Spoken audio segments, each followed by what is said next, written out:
बाबा नानक ने कहा है, जोग न खीता जोग न डंडे, जोग न भस्म चढ़ाइए, जोगु न मुंदी मुड़ी मुड़ाइए, जोगु न सिंजी वाइये, अंजन माई निरंजन रहिए, जोग जुगती व पाइये। गली जोगु न होई, एक दृष्टि करी संसरी जाने, जोगी कहिए सोय। जोग न बहारी मड़ी मसानी, जोग न ताड़ी लाइये, जोगु न देसी दिसंतरी भइये, जोगु न तीरथी नाइये, अंजन माही निरंजन रहिए, जोग जुगती व पाइये। सती गुरु भेटे तासा सा टूटे, धावतू बरजी रहाइये, निर्झूझरे सहज धुनि लागे, घर ही परचा पाइये, अंजन माही निरंजन रहिए, जोग जुगती इव पाइये। नानक जीवितिया मरी रहिए, ऐसा जोगु कमाइये, बाजे बाजहूँ सिंझी बाजे, तौ निर्भव पदु पाइये, अंजन माही निरंजन रहिए, जोग जुगती व पाइये।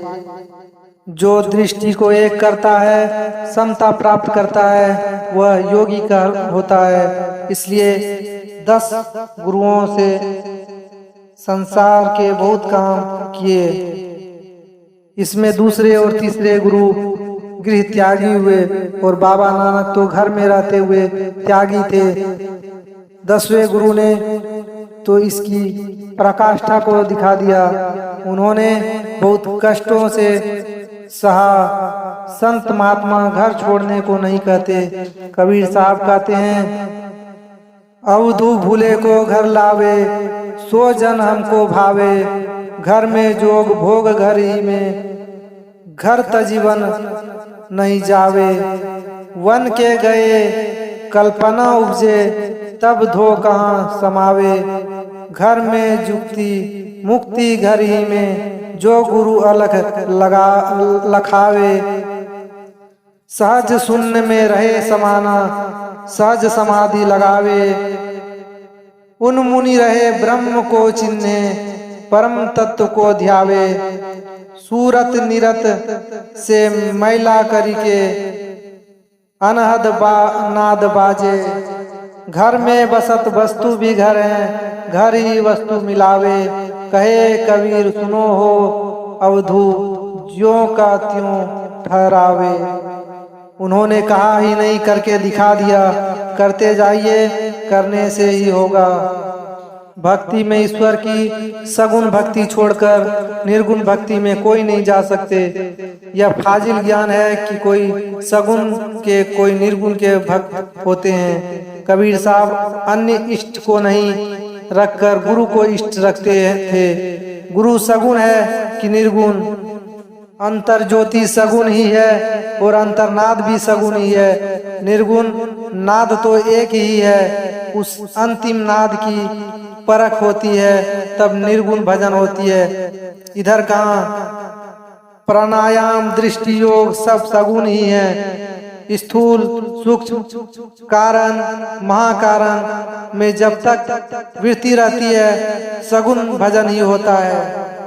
उससे ऊपर जाने से निर्गुण भजन होता है। निर्गुण के बारे में कहने से निर्गुण भजन नहीं होता है। गोस्वामी तुलसीदास जी ने को सगुण राम भी इष्ट और गुरु भी इष्ट। बंदो गुरुपद कंज कृपा सिंधु नर रूप हरि, महामोहतम पुंजासु वचन रवि करणी कर। तुम ते अधिक गुरु ही जिया जानी, सकल भाई से वही सन्मानी। श्री हरि गुरुपद कमल भजहि मन, तजी अभिमान जय सेवत पाइये हरि, सुख निधान भगवान। गुरु साहब और गुरु नानक साहब ने आरंभ में इष्ट में गुरु को ही माना और आखिर में उसका निर्गुण होता है। पहले निर्गुण नहीं होता है बाबा, मुंह से कहने से क्या होगा। मुझे बहुत दिन हुए इन बातों को समझते समझते।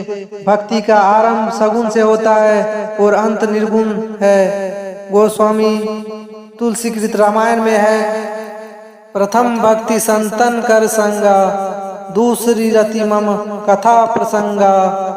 गुरुपद पंकज सेवा, तीसरी भक्ति अमान, चौथी भक्ति मम गुणगन।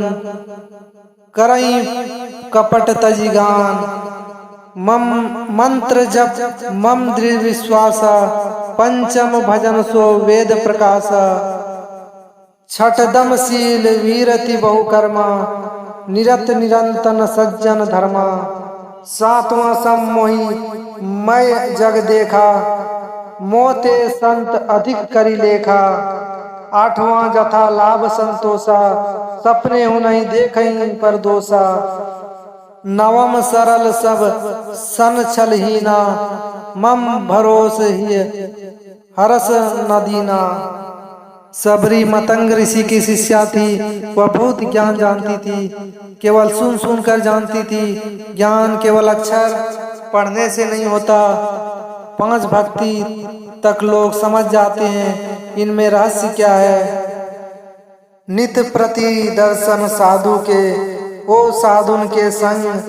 तुलसी काही वियोग ते, नहीं लागा हरि रंग।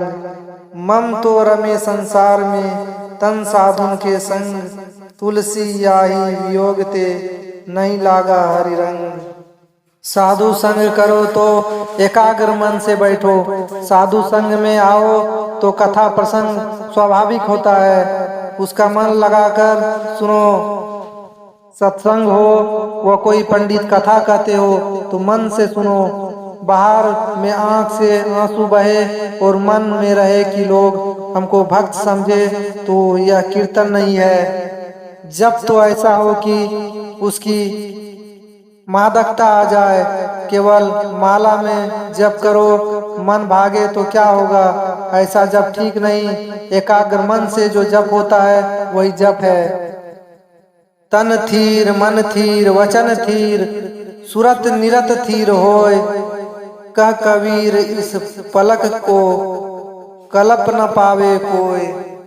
मन लगते लगते एकाग्रता की ओर झुकेगा, मन में एकाग्रता का बल होगा। छठी भक्ति यह है कि दमशील अर्थात इंद्रियों के विग्रह का स्वभाव वाले बनो और बहुत से कर्मों से अपने को हटा लो। सज्जनों के धर्म के अनुसार चलो। सज्जनों का धर्म है झूठ, चोरी, नशा, हिंसा और व्यभिचार। इन पांच पापों को नहीं करना। हिंसा नहीं करने का मतलब है अंदर मत्स्य मांस का नहीं खाना। लोग कहते हैं कि देश में युद्ध होगा तो हिंसा के डर से युद्ध छोड़ दे। नहीं, लड़ना होगा। जैसे कृषकों के लिए कृषि फार्म है, वैसे युद्ध अनिवार्य हिंसा है। लोग कहने लगे कि तब तो इसका भी पाप लगेगा। मैंने कहा हाँ, तो उसको भोग लिया जाएगा। मुझे एक जैन साधु से भेंट हुई थी। उनसे इस संबंध में बातचीत हुई कि उनको भी कहना पड़ा कि शत्रुओं के आक्रमण करने पर युद्ध करना अनिवार्य हिंसा है। और अपनी एक कथा सुनाई कि एक जैनी राजा ने युद्ध में 1 लाख को मारा था। इस अनिवार्य हिंसा को साधु भी मना नहीं करते। और जीव के वश होकर अथवा व्यवसाय के ख्याल से हिंसा करना ठीक नहीं है। मन से वचन से हिंसा होती है। जान से मार डालना यह भी हिंसा है।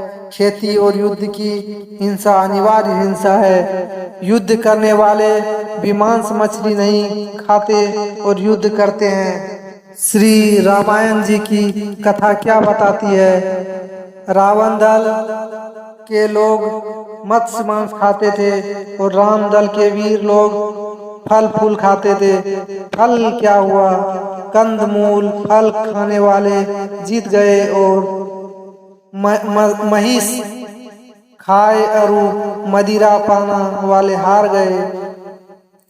युद्ध करो लेकिन मत्स्य मांस खाना कोई आवश्यक नहीं है। जो झूठ, चोरी, नशा, हिंसा वे विचार नहीं करते वे सज्जन है। सज्जन बनकर रहो, इसकी बड़ी आवश्यकता है। इंद्रियों को रोकने का स्वभाव वाला बनो, यह बड़ी बात है। बुद्धि से विचार से भी कभी रुकेगी कभी नहीं रुकेगी।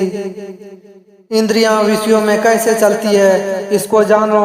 इंद्रियों के साथ साथ चेतन धारा है, तब इंद्रियां विषयों में जाती है। स्वप्न में कोई देखे कि मैं गन्ना ऊख या केतारी चबाता हूँ तो उसको गन्ने की मिठास मालूम होती है। गहरी नींद में मन बाहरी विषयों में नहीं जाता।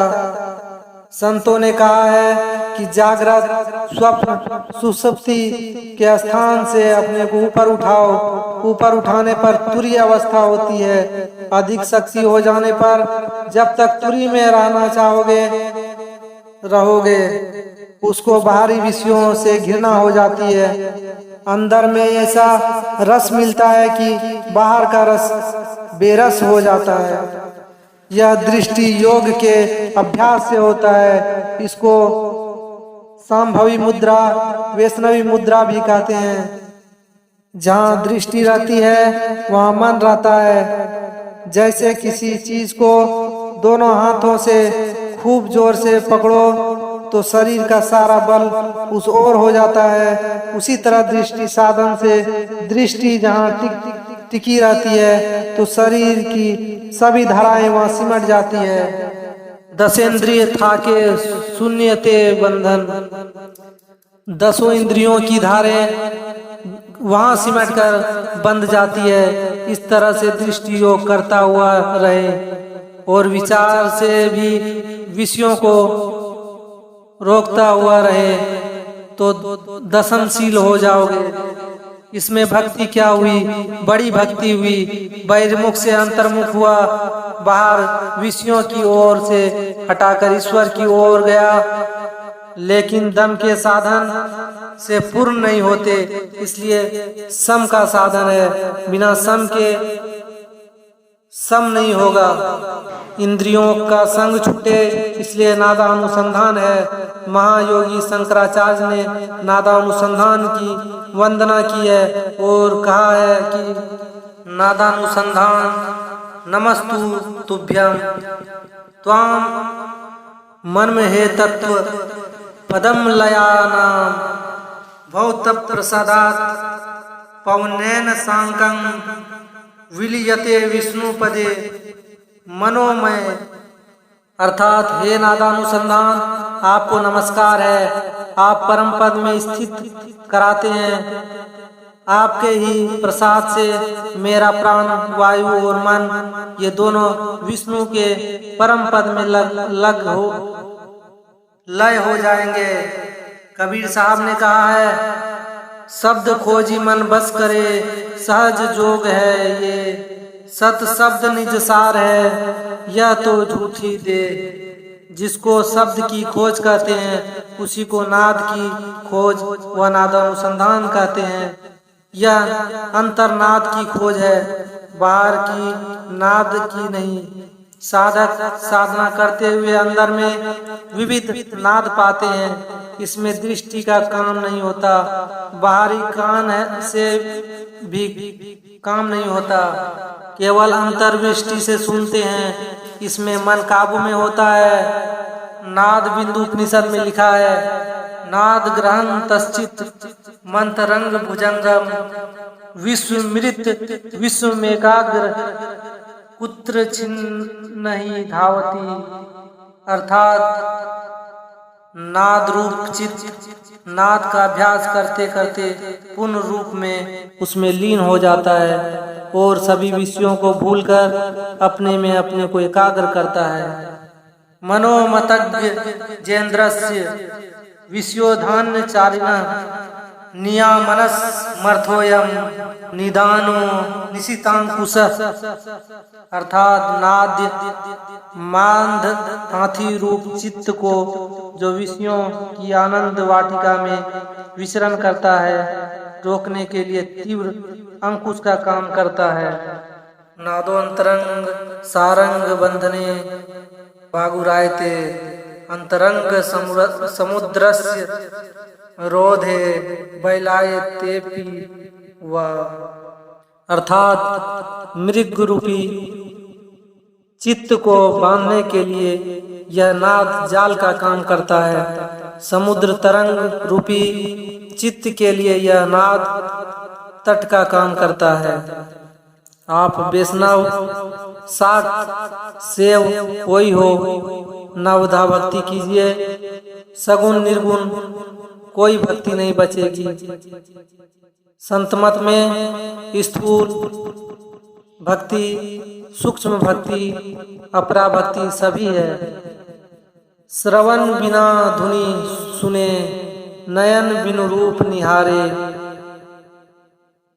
रसना बिनु उच्चरे, प्रशंसा बहु विस्तारे, नृत्य चरण बिनु करे, हस्त बिनु ताल बजावे, अंग बिना मिली संग बहुत आनंद बढ़ावे, बिनु शीस नवे जहाँ सेव्य को सेवक भाव लिए रहे, मिली परमात्म सो आत्मा परा भक्ति सुंदर कहे।